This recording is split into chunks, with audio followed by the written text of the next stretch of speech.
Everyone, and thank you very much for joining for this update on the Chilcotin landslide. A reminder to media on the line, please press *1 to enter the queue for your opportunity to ask a question and a follow-up.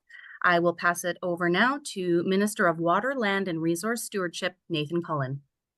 Great. Thank you very much, Tara. I appreciate the introduction, and thank you everyone for being here today. The province wanted to give everyone a quick update on how things are looking with respect to the Chilcotin landslide and providing an overview of where we're at in the situation, the province's steps that we've taken and the partners that we are working with to deal with not just the slide, of course, but the aftermath. It's been a little over a week now since this massive slide hit the Chilcotin River, and boy, a week can seem like a lifetime sometimes in our work. It has been an incredible process. And just yesterday, I took a flight to the landslide site with Caribou Chilcotin MLA Lauren Dirksen and ministry staff to take a much closer look at exactly how things are working out. And I have to say it was an extraordinary sight. The scale and scope of this slide and its impact on the river and the valley are really hard to capture in a YouTube clip or on the news. It is something that we have never seen the size of before. We also had several meetings with local First Nations to exchange information, get insights, and to commit to working together further as we turn towards recovery. We've had an excellent collaboration with local government, and keeping people safe and supporting communities along the Chilcotin and Fraser Rivers have been and continue to be our government's top priority. As water and debris continues to make its way down the Fraser River to the ocean, the risk of downstream impact remains. The situation is, of course, dynamic, and we're not 100% out of the woods just yet, but the main threat is clearly lessened, and there have been encouraging signs in recent days. As we expected, we are now seeing smaller slides along the riverbank, and erosion will continue to occur both above and below the slide site. As we transition into the recovery period, we remain vigilant and ready to respond to any eventuality. We have the right people and resources in place, both now and in the days and weeks to come. I am pleased with how quickly a very highly coordinated response to the landslide kicked into gear. The process worked just like it was supposed to. Expert staff from multiple ministries, with support and leadership from First Nations, local government, the Department of Fisheries and Oceans, and external specialists as well, worked tirelessly to respond to this incident. British Columbians should be proud and reassured that we experienced a historic landslide event, but people responded well and came together to get us through it. We understood the nature of the landslide well. We had excellent LiDAR and mapping data and expertise available to us instantaneously. We brought together traditional knowledge and modern technology to understand what was going on every step of the way. We were very fortunate that no bridges or roads were damaged, and it's an example of the importance of investing in prevention and adaptation of our infrastructure to keep it safe and resilient. I'd now like to turn it over to Connie Chapman, Executive Director of Water Management with the Ministry of Water, Land and Resource Stewardship, to provide an update on the current situation and how we're dealing with debris that's been carried downstream. Thank you, Minister Cullen. So what I will do is I'll give a quick overview of just kind of the current site conditions, and then we'll walk quickly through just the actual flows that we saw throughout this entire event. Next slide, please. So currently the flows around the landslide, they've remained stable. So what we're currently seeing is our inflows are meeting our outflows. So this means that flows going over that landslide are almost back to the pre-conditions that the flows were. So flows are currently around 210 cubic meters per second. As you can see from the images in the presentation, there is still a large amount of suspended sediment within the water, and we can expect that this will remain for some time, not quite sure how long, but as those flows continue to work through the landslide, it is anticipated that the sediment will be entrained for a little bit longer. The flows were recorded down at Hope on Tuesday evening at 7:30 p.m. That was the peak. And what we can say is from there, all the flows have now returned back to normal. And so we have removed and ended all flood warnings, flood watches, and high stream flow advisories. The pulse of water that worked its way through the Lower Fraser River through the Lower Fraser River did have some debris within it, and a large part of that debris was captured by the debris trap.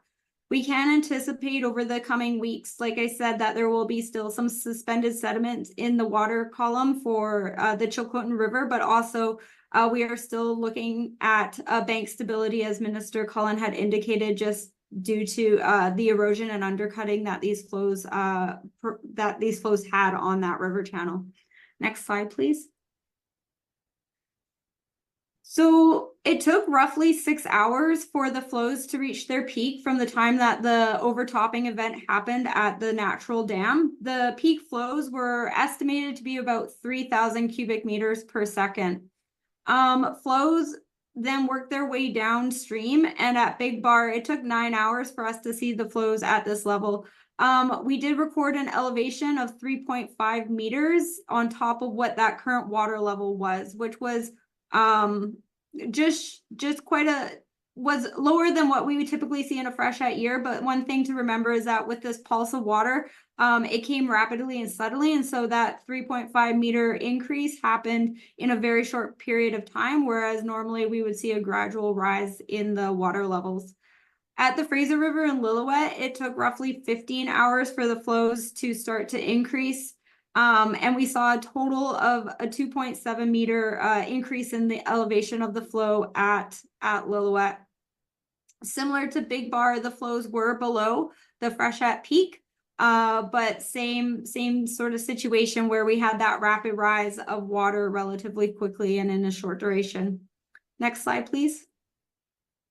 At Hope, it took over 30 hours for the flows to reach Hope. We did see a 1.1 meter increase in regards to the water levels at Hope.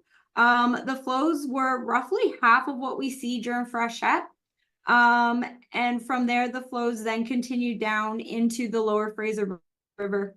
The next gauging station that we were quite interested in was the Fraser River at Mission Gauge, and the flows reached there yesterday morning at 9 a.m. At this point, the flows had been able to spread out significantly more, and we only saw a 0.4 meter increase, which is less than what we normally see during tidal fluctuation.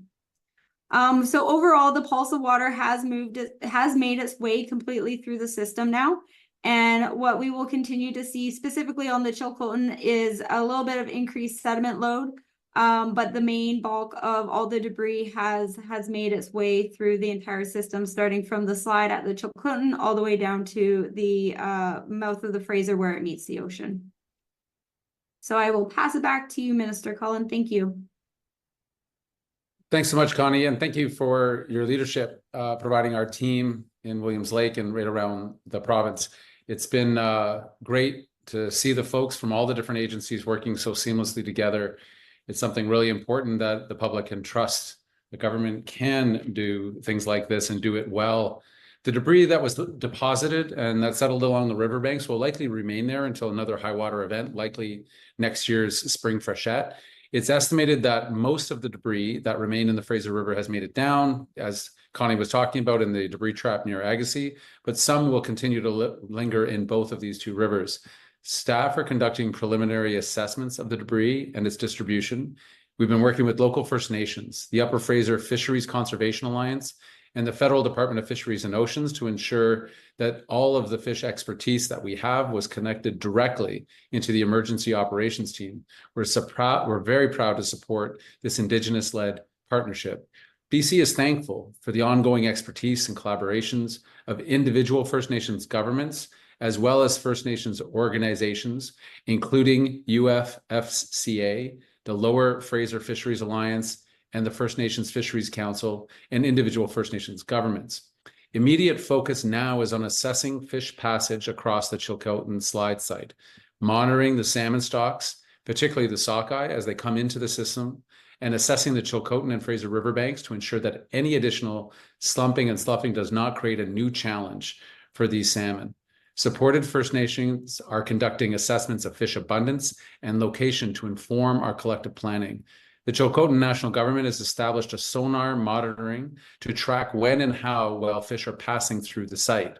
Tracking of the peak flow down the Lower Fraser is ongoing to help inform First Nations fisheries decisions and freshwater angling safety considerations.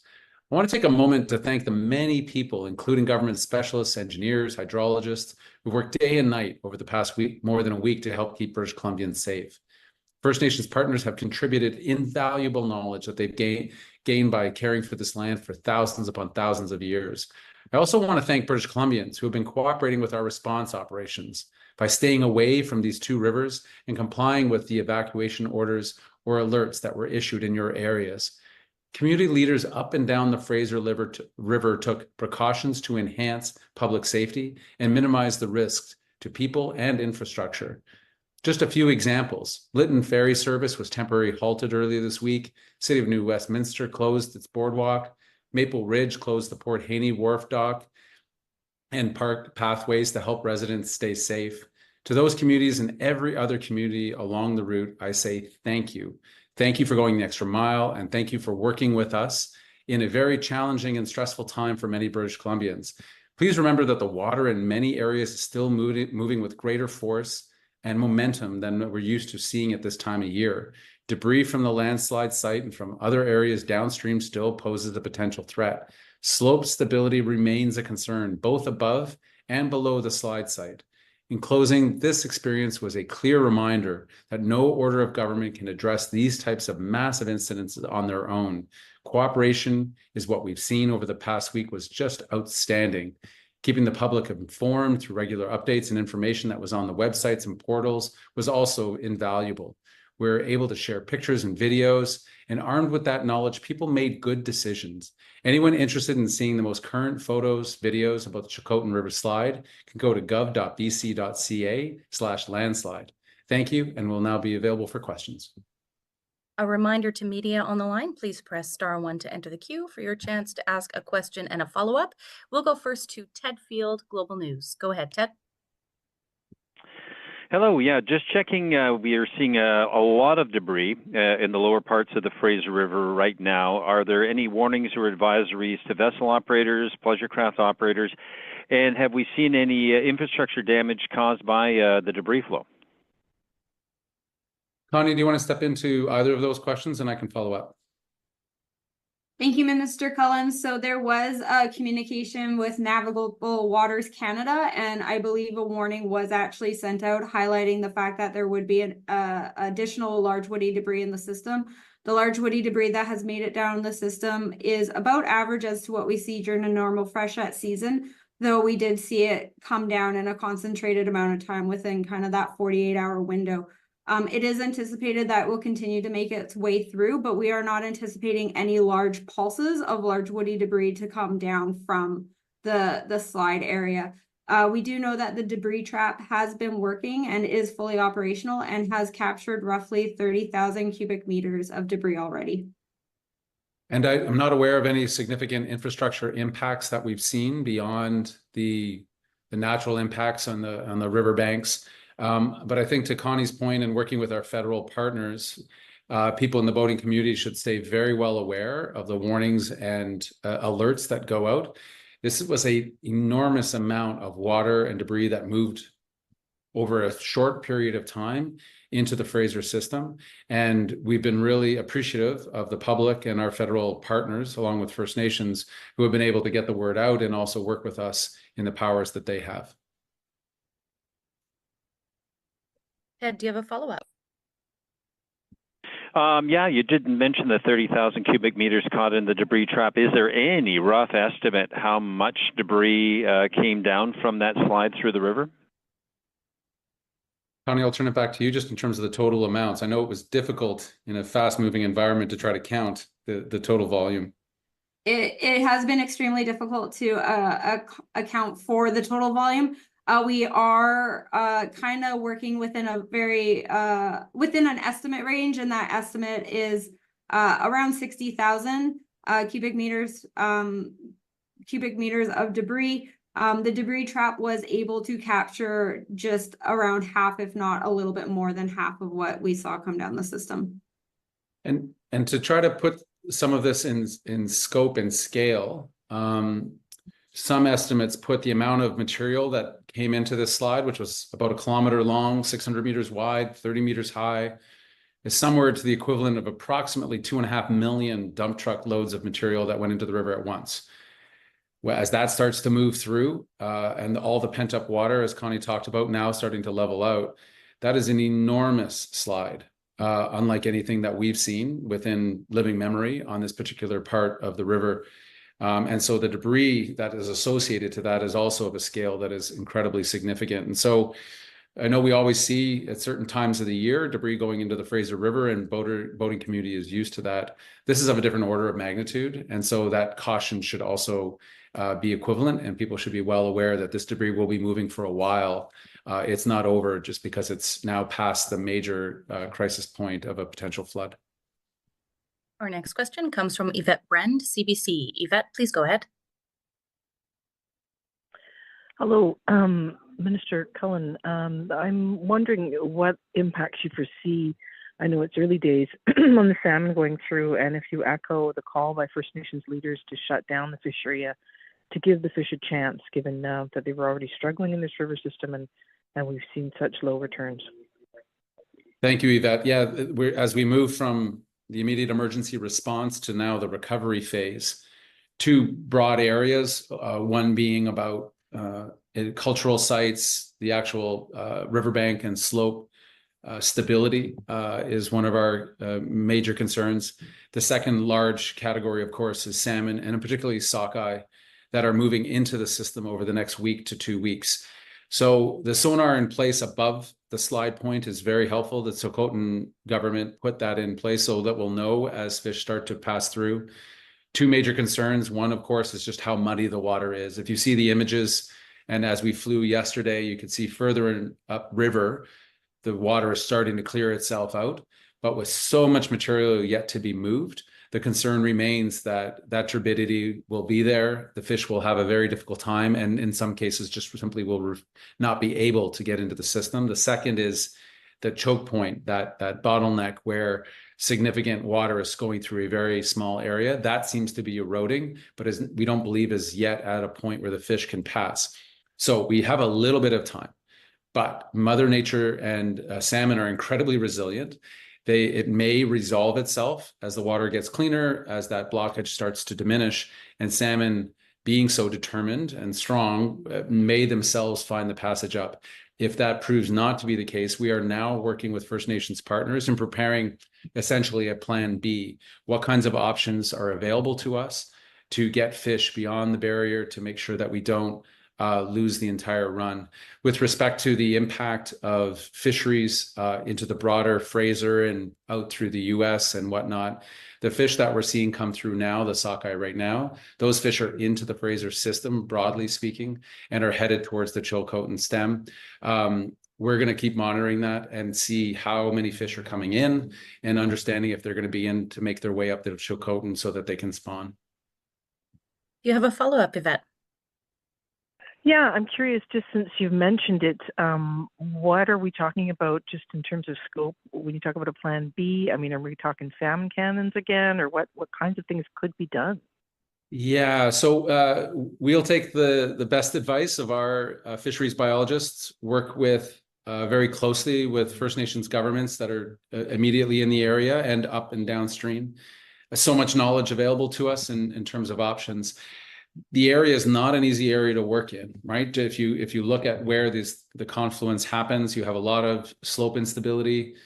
The distance between the confluence and where the impasse may be is quite long, but we'll put every option we can on the table. We are very determined to support the salmon. If they're able and nature is able to take its course in a good way, then staying out of the way is the best solution. But if that appears to not be the case and we're a week, 10 days further down, we're preparing those plans right now with First Nations partners and the DFO to say, all right, what do we need to be ready with so that if the salmon are unable to get up the river, that we'll find options and make sure that they're viable and they're safe to do.